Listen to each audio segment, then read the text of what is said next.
નમસ્કાર જોહાર, હું છું પ્રકાશ પારકી. આપ જોઈ રહ્યા છો PTV 6 ન્યૂઝ અપડેટ. દાહોદની જે હત્યાની ઘટના 6 વર્ષની માસૂમ બાળકીને હત્યા કરવામાં આવી હતી તેને લઈને સૌથી મોટા સમાચાર સામે આવ્યા છે. તેમાં દાહોદના SP સિંઘમ જેવું કામકાજ કર્યું છે અને દીકરીને આત્માને શાંતિ મળે તેવું કામ કરવામાં આવ્યું છે. તો સૌથી પહેલાં તો દાહોદ SPનો ખૂબ ખૂબ આભાર સિંઘમ જેવું કામ કરવા બદલ. સાથે આ ઘટનાને લઈને 1700 પાનાની ચાર્જશીટ દાખલ કરવામાં આવી છે અને માત્ર 12 દિવસની અંદર આ ઘટનાનું પૂરેપૂરું રિકન્સ્ટ્રક્શન કરી કોઈ પણ પુરાવા બાદબાકી ના રહી જાય અને આરોપીને ફાંસીની સજા મળે તે માટે પૂરેપૂરા પ્રયત્ન કરવામાં આવ્યા છે. અને હર્ષ સંઘવી જે રાજ્યના ગૃહમંત્રી છે તેમના દ્વારા કહેવામાં આવ્યું છે કે આરોપી ગોવિંદ નટ છે તેને હવે ભગવાન પણ નહીં બચાવી શકે, કારણ કે જો સુપ્રીમ કોર્ટમાં જશે તો પણ તે નિર્દોષ નહીં થઈ શકે. નાનામાં નાની પણ પ્રોસેસ બાકી રાખવામાં આવી નથી. વધુ શું કીધું હર્ષ સંઘવી એ પણ જાણો તમે. પણ એ પહેલાં આપને તમામને રિક્વેસ્ટ છે કે જો તમે આ ચેનલ પર આવ્યા છો તો ચેનલને સબસ્ક્રાઈબ કરજો, કારણ કે ચેનલના વિડીયો તો તમે જોવો છો પણ સબસ્ક્રાઈબ નથી કરતા. તો પ્લીઝ આ ચેનલને સબસ્ક્રાઈબ કરી વિડીયો વધુમાં વધુ શેર કરજો. દાહોદ જિલ્લામાં એક માસૂમ દીકરી જેના માટે પોતાના શિક્ષક, જેને શિક્ષક ભગવાન તરીકે દેખનાર દીકરી પર એ જ આચાર્ય દ્વારા દુષ્કર્મ આચરીને એની હત્યા કરવામાં આવી. દાહોદ પોલીસ દ્વારા record break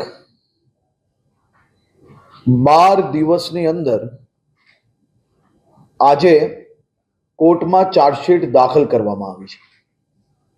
Dahod police, FSL, medical team, technical team અને સ્પેશિયલ વકીલ દ્વારા આ 12 દિવસમાં 1700 પાનાની ચાર્જશીટ દાખલ કરીને કોર્ટની અંદર દાખલ કરવામાં આવી. ખાસ કરીને આ 1700 પાનાની ચાર્જશીટમાં 150 જેટલા સાક્ષીઓ ચેક કરવામાં આવ્યા છે અને વધુમાં વધુ સાક્ષીઓને ચાર્જશીટની અંદર લેવામાં આવ્યા છે. ગુજરાત નહીં પરંતુ દેશના ઇતિહાસમાં ક્યારેય આટલા બધા પ્રકારના ટેસ્ટ, FSLના રિપોર્ટો, ટેકનિકલ રિપોર્ટો અને ઘટના બન્યા પછી પહેલા જ દિવસે સ્પેશિયલ પીપીની નિમણૂક થાય અને સંપૂર્ણ ચાર્જશીટ દરમિયાન સ્પેશિયલ પીપી ત્યાં પોતે હાજર રહે તેવી પહેલી ઘટના હશે. FSLના અનેક નવી ટેકનોલોજીઓના ઉપયોગ કરીને રિપોર્ટો બી આમાં એડ કરવામાં આવ્યા છે. ચાર્જશીટમાં ડિજિટલ એનાલિસિસ, હ્યુમન જે સાક્ષી હતા તે, forensic DNA analysis, forensics biological analysis અને ખાસ કરીને એપિથેલિયલ ટેસ્ટ બી આની અંદર કરવામાં આવ્યો છે. એપિથેલિયલ ટેસ્ટ એ બહુ ખૂબ જ જૂજ એટલે કે ક્યારેક જ આ ટેસ્ટનો ઉપયોગ કરવામાં આવતો હોય છે અને આ ટેસ્ટ એક બીજી વ્યક્તિની ચામડી એટલે કે કોઈ વ્યક્તિ ગલે બી લાગે અને કોઈ વ્યક્તિ જોર જબરદસ્તી કોઈ પર કોઈ ગલે લાગવાનો પ્રયત્ન કરતા હોય ત્યારે જે ચામડીનું જે મિલન થયું હોય એ એપિથેલિયલ કોષોના સ્તોત્ર હેઠળ ત્વચા, મોઢાના અંદરથી લાલી એટલે કે ઓરલ સ્વેબ, થૂક, લોહી, યોની સ્ત્રાવ, થૂક તથા પેઢાની અંદરથી મળેલ નાની માત્રાના નમૂનાઓ આવે છે. આ ટેસ્ટ બી પોઝિટિવ પ્રાપ્ત થયો છે. સાથે સાથે forensic psychological drone crime scene profiling અને ફોરેન્સિક સ્ટેટમેન્ટ એનાલિસિસ બી આ કેસની અંદર કરવામાં આવ્યું છે. ફોરેન્સિક કેમિસ્ટ્રી, બાળકીમાં ઝેરની હાજરી હતી કે નહીં તેનો પણ ટેસ્ટ આની અંદર કરવામાં આવ્યો છે. ફોરેન્સિક વ્હીકલ એનાલિસિસ આ ખૂબ જ મહત્વનું, આ કિસ્સાની અંદર આ ટેસ્ટ ખૂબ જ મહત્વનો હતો.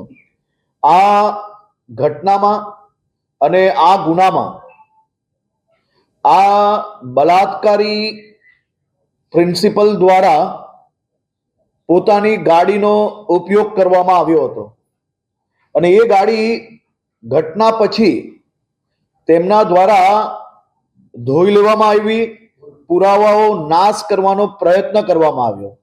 પરંતુ ફોરેન્સિક વ્હીકલ એનાલિસિસ આપણે ત્યાંથી જ આ ગાડીને ચલાવીને નહીં પરંતુ ટોઈંગ વેન દ્વારા ફોરેન્સિક લેબ સુધી પહોંચાડી, જેથી ભવિષ્યની અંદર કોર્ટની અંદર પુરાવા જોડે બદલાવ કર્યાનો આરોપ ના લગાડી શકે, એ પ્રકારના કોઈ કિસ્સાઓ ઊભા ના કરી શકે, તે માટે ફોરેન્સિક વ્હીકલ એનાલિસિસ કરાવવામાં આવ્યું, જેમાં પુરાવાનો નાશ કરવા ગાડી દોડાવી હતી, પુરાવા નાશ કરવાનો પ્રયત્ન કરેલ છે, તેમાં સફળ રહેલ નથી. આ ટેસ્ટમાં પુરવાર થયેલ છે. ફોરેન્સિક ટોક્સિકોલોજી આ બી એક ખૂબ મહત્વનો ટેસ્ટ છે. આ લેબ ટેસ્ટની અંદર આનો બી ઉપયોગ કરવામાં આવ્યો છે. ફોરેન્સિક વોઇસ સ્પેક્ટ્રોગ્રાફી આ બી એક ખૂબ મહત્વનો પુરાવો આવનારા દિવસોમાં આ બલાત્કારીને ફાંસી અપાવવા માટે ખૂબ મહત્વનો પુરાવો છે, જેની અંદર આરોપીએ બીજા સાક્ષીને ડરાવવાની, ધમકાવવાની કોશિશ કરેલ હતી. તેનું રેકોર્ડિંગ પ્રાપ્ત થયું છે, તેનું પરીક્ષણ કરાવી લેવામાં આવ્યું છે, તેને FSL દ્વારા રિપોર્ટ લઈ લેવામાં આવ્યો છે. એટલે આરોપીએ આ ગુનો કર્યાનો સંપૂર્ણ પુરાવો આની અંદર બી મળેલ છે. આવા બનાવોમાં કોઈ બી વ્યક્તિ કે સાક્ષી ના મળે તો બી આવા વૈજ્ઞાનિક પુરાવાઓ મહત્વના હોય છે અને તેના એવા પુરાવાના ખાસ કરીને એવા પુરાવા મૂકવાથી કોર્ટની અંદર અનેક આવા બલાત્કારીઓને ફાંસીની સજા અપાવવા માટે ગુજરાત પોલીસ એ ભૂતકાળમાં સફળતા પ્રાપ્ત કરી છે. આ કિસ્સામાં ગુજરાત પોલીસ અને અન્ય વિભાગો દ્વારા છેલ્લા અનેક દિવસોથી કમસે કમ 300 લોકોની ટીમ આ દીકરીને, એના પરિવારને, રાજ્યની સૌ મહિલાઓને ન્યાય અપાવવા માટે રાત દિવસ એક કરીને કામ કરતી હતી, પ્રાપ્ત કરી છે. આ કિસ્સામાં ગુજરાત પોલીસ અને અન્ય વિભાગો દ્વારા છેલ્લા અનેક દિવસોથી કમસે કમ 300 લોકોની ટીમ આ દીકરીને, એના પરિવારને, રાજ્યની સૌ મહિલાઓને ન્યાય અપાવવા માટે રાત દિવસ એક કરીને કામ કરતી હતી. અને પોલીસે આ બધા જ ટેસ્ટો જોડે કુલ મલાઈને 65 જેટલા અલગ અલગ ટેસ્ટ રિપોર્ટો આ ચાર્જશીટની અંદર મૂકવામાં આવ્યા છે. આ ચાર્જશીટ 1700 પાનાની બનાવવામાં આવી છે અને ચાર્જશીટની અંદર કોઈ બી પ્રકારે આ બલાત્કારીને કોઈ બી પ્રકારની આજે લોઅર કોર્ટથી લઈને સુપ્રીમ કોર્ટ સુધી ક્યાંય બી રાહત ના મળે તે પ્રકારની ચાર્જશીટ બનાવવામાં દાહોદ પોલીસે ખૂબ જ મહત્વની ભૂમિકા ભજવી છે.